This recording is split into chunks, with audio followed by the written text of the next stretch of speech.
Students बच्चा लोग, हमने अभी तक आपके साइंस के चैप्टर नंबर 8 में असेक्सुअल रिप्रोडक्शन के 4 टाइप देखे थे। पहला था फिजन, दूसरा budding, fragmentation and lastly spore formation. आइए आज हम देखते हैं असेक्सुअल रिप्रोडक्शन का सबसे लास्ट पार्ट, वेजिटेटिव प्रोपोगेशन। बच्चा लोग, वेजिटेटिव प्रोपोगेशन का मतलब क्या होता है कि किसी भी प्लांट के बॉडी में से दूसरे स्टेम, दूसरे लीव्स का ग्रो होना। चलिए समझते हैं इसको डिटेल में, क्या आखिरकार हम कहना क्या चाह रहे हैं। जनरली वेजिटेटिव प्रोपोगेशन जो है वो प्लांट्स में देखने को मिलता है, ठीक है, बाकी किसी में भी नहीं। प्लांट्स के अंदर आपको ये देखने को मिलेगा, तभी तो प्लांट्स एक दूसरे के हम शक्ल होते हैं। अब मान लीजिए, चले हम ओके बच्चा लोग, वेजिटेटिव प्रोपोगेशन की खास बात है कि यहाँ पे सीड्स के बिना ही एक प्लांट अपने बेबी प्लांट को उगा सकता है। अच्छा, अगर मैं आपको बोलूं कि एक प्लांट उगाना है, कोई भी प्लांट, कैसे उगा सकते हैं? आप बोलेंगे कि सर उसके बीज बो दो एंड उसको सनलाइट, वाटर, इन सफिशिएंट न्यूट्रिशन दे दो, वो उग जाएगा।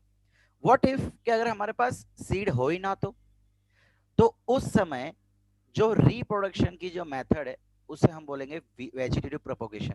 सो बच्चा लोग ये चीज याद रखना कि वेजिटेटिव प्रोपोगेशन जो है वो कैसा रिप्रोडक्शन है, रिप्रोडक्शन विदाउट सीड्स। सपोज करो कि मेरे पास एक रोज प्लांट है, ठीक है, मैं क्या करता हूं, इस रोज प्लांट के स्टेम के अलग अलग टुकड़े करके मैं उसको अलग अलग पोट में प्लांट कर देता हूं। क्या किया मैंने, देखो, लेट्स सी। देखो, अब ये जो रोज आपको दिख रहा है ना, इसके अलग अलग टुकड़े करके हम एक टुकड़े को फर्स्ट पॉट में लगा देंगे और सेकंड को सेकंड पॉट में। तो जो ये पूरा आपको रोज दिख रहा है, उसका सिर्फ फ्लोवर पार्ट जो है वो रिप्रोडक्टिव पार्ट नहीं है, बाकी उसके स्टेम, उसके लीव्स, सारी चीजें वेजिटेटिव कहलाती है। क्या बोला मैंने बच्चा लोग, वेजिटेटिव में जनरली 3 चीजें आती है। कौन कौन सी 3 चीजें आएगी? तो वो आ जाएंगे स्टेम, लीव्स और रूट्स। 3 चीजें हैं, उन तीनों चीजों का इस्तेमाल करके हम क्या करेंगे, नवे प्लांट्स। अब देखो, यहाँ पे हमने रोजेस के 2 टुकड़े करके उसको अलग अलग प्लांट में पोर्ट कर दिया। Now what we are doing, अब जैसे अगर मैं इसको वाटर दूंगा प्रॉपर्ली, कुछ ही समय में ये एक नवा रोज उग जाएगा।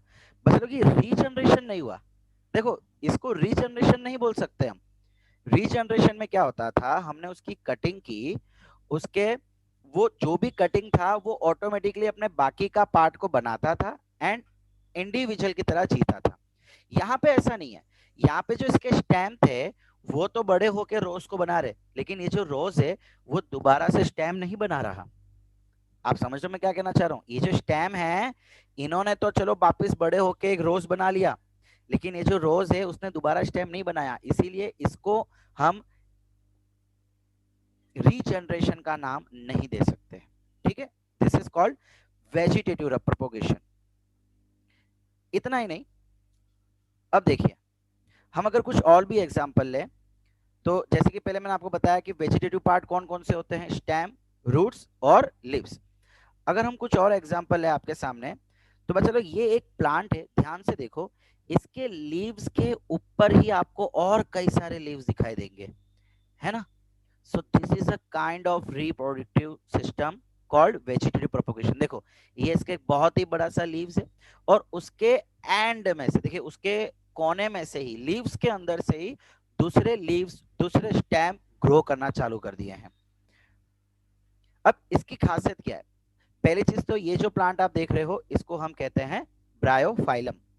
ओके, अब इस चीज की खासियत क्या है कि भाई, अगर मान लो कि ये कोई ऐसी जगह पे है जहां पे इनको प्रॉपर न्यूट्रिशन नहीं मिल रहा या प्रॉपर सीड्स नहीं मिल रहे, चलो हम ऐसा कहते हैं कि सीड्स है ही नहीं या सीड्स जर्मिनेट नहीं हो रहे, तो उस समय क्या होगा, इनकी प्रजाति खत्म हो सकती है। सो ये क्या करेंगे, अपने ही बॉडी के अंदर से और प्लांट्स को और लीव्स को ग्रो करते रहेंगे। सो दिस इज वेजिटेटिव प्रोपोगेशन,